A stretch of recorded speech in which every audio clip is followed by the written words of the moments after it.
Oi, gente, tudo bem com vocês? Vamos aí para mais uma videoaula dessa semana. Mas vamos dar continuidade aí, né? Falando sobre os Estados Unidos. E aí, a abordagem do tema de hoje é o espaço econômico dos Estados Unidos. E aí a gente começa iniciando, pegando aí nas lideranças, né? Na economia mundial que os Estados Unidos têm. Então, veja, toda a cultura que os Estados Unidos têm é conhecida mundialmente por ser capitalista, né? E aí é montado um paradoxo onde as empresas são privadas, serviços são privados, a maioria das funções econômicas do próprio país, elas são privatizadas. E aí o que é que acontece com essa narrativa? Isso torna os Estados Unidos cada vez, né, aí à frente numa linha capitalista, né? E aí o que é que ele faz? Ele busca meios de manter separado um patamar econômico da própria política de governo do país, ou seja, é como se o próprio país, né, o governo, né, o Estado, ele se mantesse separado dessa hierarquia capitalista que os Estados Unidos libera. E aí, essa frente foi tomada pelos Estados Unidos, né? Aí, desde a guerra, da Segunda Guerra Mundial, onde ela começa a investir em países que perderam, né? Tiveram grandes perdas socioeconômicas causadas pela guerra. E aí ela começa num sistema de fornecimento, né, de matéria, tanto de materiais como também de serviços, e até mesmo através de empréstimos, né, para ajudar esses países a se reerguer novamente. Além disso, tem também as ações que foram sendo investidas aí mundo afora através de grandes empréstimos a países subdesenvolvidos, que não necessariamente participaram de um período de guerra, mas por serem desenvolvidos, né, a gente já sabe que as limitações são outras quando se trata desses países. E aí, na esperança de investir em processos industriais ou em outro patamar que necessitasse de uma quantia considerável de dinheiro, muitos países se endividaram com os Estados Unidos, porque até então ele mantinha um ranking da economia no cenário mundial. Era tido como uma liderança econômica, né? Para vários, diferentemente de vários outros países. E aí, através dessa linha de empréstimo, o que é que acontece? Os Estados Unidos acabam aqui enriquecendo cada vez mais em cima desses países subdesenvolvidos, além, né, de expandir suas marcas aí multinacionais, como a gente sabe bem que existe, inclusive nós próprios brasileiros somos usuários. E aí uma questão que é interessante a gente pautar, que vem trazendo aí ao longo do discurso de vocês, que a gente abordou já em algum momento, é justamente a questão. Deixa aqui só um momentinho. Da questão da nova divisão internacional de trabalho. Por quê? Vejam só, gente. Como eu disse antes, vários países subdesenvolvidos, eles fornecem material, seja ou matéria-prima, ou algum produto, ou alguma parte, né, de um determinado produto industrializado para os Estados Unidos. E com isso tem também a questão da mão de obra, que a mão de obra também é vendida aos Estados Unidos. Então, veja, tudo que um país subdesenvolvido vende para os Estados Unidos, ele vende com um valor baixo de mercado, porque ele vende peças separadas. Já os Estados Unidos faz o quê? Compra essas peças separadas para no final somar a um único produto e vender ele muito mais caro, né? E aí um exemplo disso são os aviões. Os aviões que são fabricados nos Estados Unidos não são com peças fabricadas, todas fabricadas por uma única indústria. Não, ele pega, sai somatizando as peças desse avião, né, de diversas partes do mundo, para no final montar em uma única peça e cobrar milhões de reais para vender de volta para esse mesmo país que foi comprada a matéria-prima. Então veja como entra aí a questão do consumo capitalista. Sai mais em conta os Estados Unidos comprar essas peças de outros países do que fabricar no seu próprio território. E aí o que é que acontece? Os países que vendem essas peças ou mão de obra para os Estados Unidos vendem com um baixo valor de mercado, né? Afinal de contas, valem como se fossem matérias-primas, que aí a matéria-prima, num patamar de produto industrializado, sai numa desvantagem muito grande. E, por fim, os Estados Unidos lucram milhões e milhões e milhões por juntar, por somatizar essas peças, né, e revender para os mesmos países que ele comprou as peças. Então, através desse sistema econômico que é bolado, né, essas estratégias abordadas pelos Estados Unidos, ele acaba aqui enriquecendo muito em cima de outros países. E aí, isso levou o quê? Essa riqueza que os Estados Unidos apresentou, né, durante muitos anos, fez com que vários outros países, né, espalhados por vários continentes, pelos mais variados continentes, acabassem que entrando nessa onda dos Estados Unidos, de pegar empréstimo, seja para investir ou para se reconstruir, ou, né, a questão aí da divisão internacional de trabalho, né, do processo de venda de peças já fabricadas, não uma produção completa, mas parte de uma única produção, né? E aí a América, principalmente a América como um todo, o continente americano, passa a ser principalmente ele submissa a isso, tanto a América como a África, né? Que são países até então tidos como uma baixa de baixo valor econômico em grau de desenvolvimento e investimento. E aí, os Estados Unidos investem principalmente na América Latina, né? Porque o que é que acontece? Ele cerca o seu território, né, de aliados, porque depois da Guerra Fria, a Europa entra também no mercado de trabalho, ou melhor, no mercado econômico aí de frente, né? Então, veja, os Estados Unidos ele já tem uma economia positiva, mas quando a Europa se lança a desafiá-lo, a bater de frente com ele, então ele precisa manter a sua postura e, ao mesmo tempo, se reforçar através daqueles territórios que fazem fronteira com ele. Porque quanto mais território ele alcançar, né, nesse sistema de monopólio capitalista, ele tem mais força contra a Europa ou qualquer outro continente que se venha a opor a ele. E aí, como não é, né, de se estranhar, o Brasil fica fazendo parte desse contexto de dependentes dos Estados Unidos. O Brasil fez empréstimos aí que passaram longos anos quitando dívida, inclusive que levou o Brasil, em alguns anos aí, a passar por sérias crises econômicas por conta desses empréstimos, né?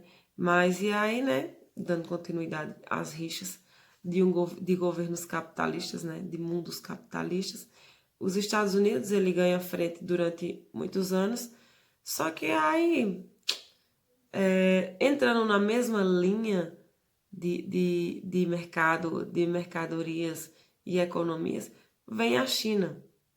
E aí a China começa assim a bater de frente com os Estados Unidos, que inclusive hoje eles estão aí andando lado a lado, numa disputa econômica, né, para saber qual PIB se eleva anualmente, né, quem sai em primeiro e quem sai em segundo lugar.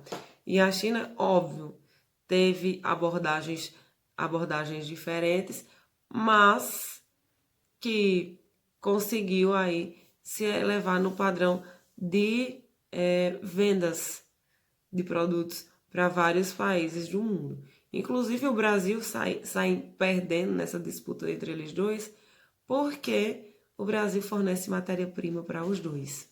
Então veja, não importa quem ganhar dos dois, o Brasil vai continuar sendo dependente. Né? Independente de quem sair com um PIB mais elevado no fim do ano, o Brasil vai continuar aí na sua desvantagem por fornecer matéria-prima para os dois lados. E aí, gente, quando a gente pega se falando desse ótimo patamar da economia estadunidense, é necessário que a gente faça o quê? Vamos analisar as situações que essa economia se baseia, né? E aí, na página 157, a gente começa pelo espaço agrário.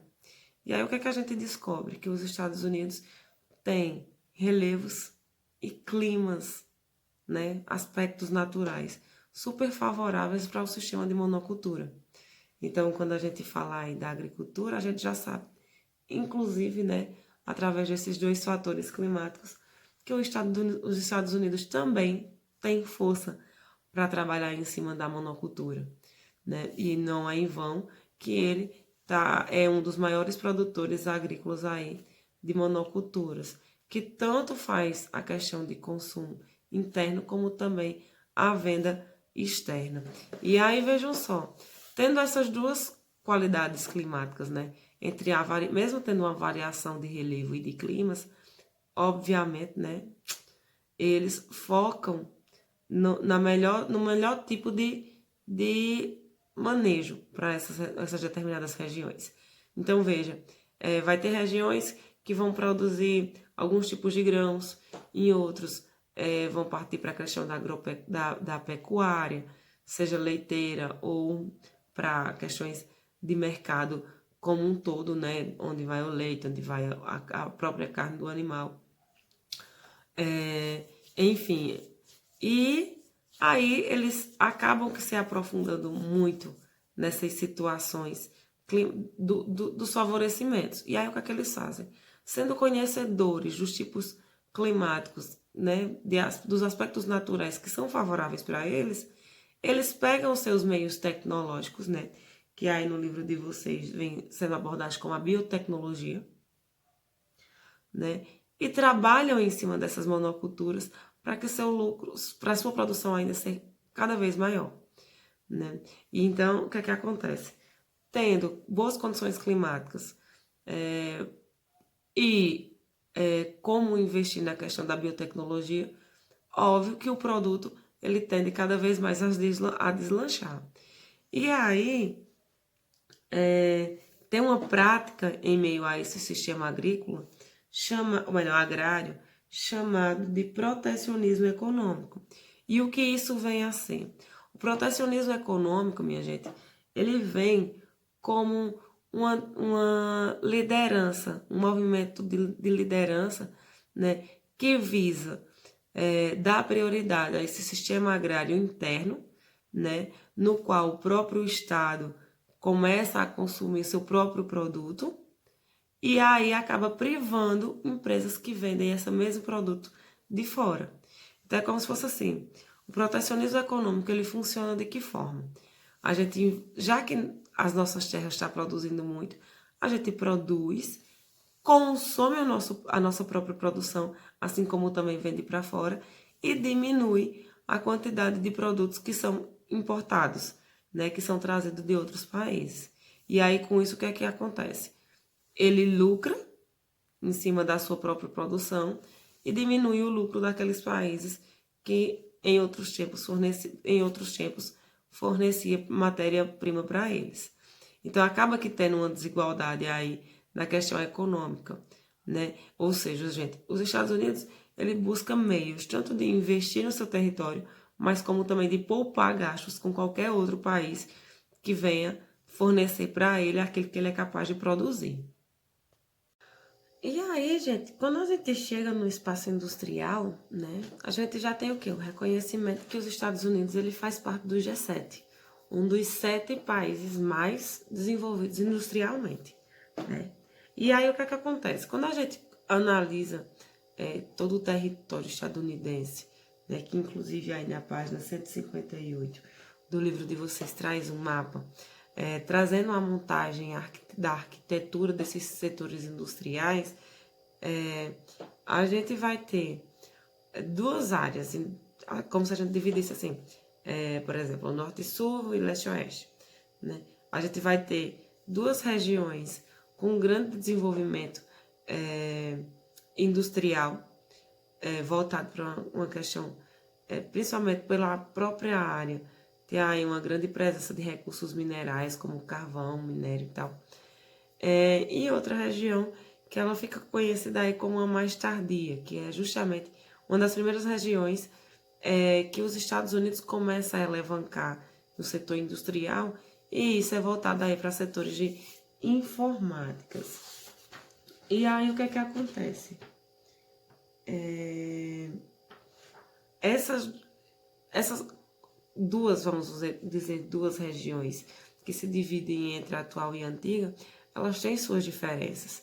Na atual, né, temos aí recursos mais renovados, pode dizer assim, mais modernos, desenvolvidos e que podem atuar em várias linhas de produção, né, desde de automática, automobilística, agropecuária também pode envolver setores de grãos. Então vejam só, ela começa a ganhar destaque na atualidade nessa região. E aí, né, essa região, né, da atualidade, ela é conhecida como Cinturão Fabril, ou Manufacture Belt, que é uma sigla em inglês.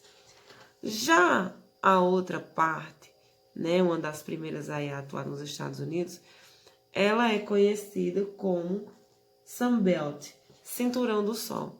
E essa região ela é conhecida por indústrias mais antigas e, consequentemente, ela acaba aqui trazendo aí também uma escassez de modernização, né? Muitas fábricas já acabaram fechando suas portas, né? A degradação do próprio terreno em volta traz um aspecto de falência, né? De atraso no desenvolvimento dessas empresas. E aí é por isso que acabam tendo aí essa diferenciação do antigo, aquele que já está ultrapassado e que não se renovou, e por contas a economia acaba aqui caindo, pendendo, e temos o cinturão moderno, que traz novas vantagens, novas tecnologias, vários tipos de produções diferentes, né? E óbvio que isso traz diferença quando a gente coloca no setor econômico. Hoje em dia, quando a gente vai no comércio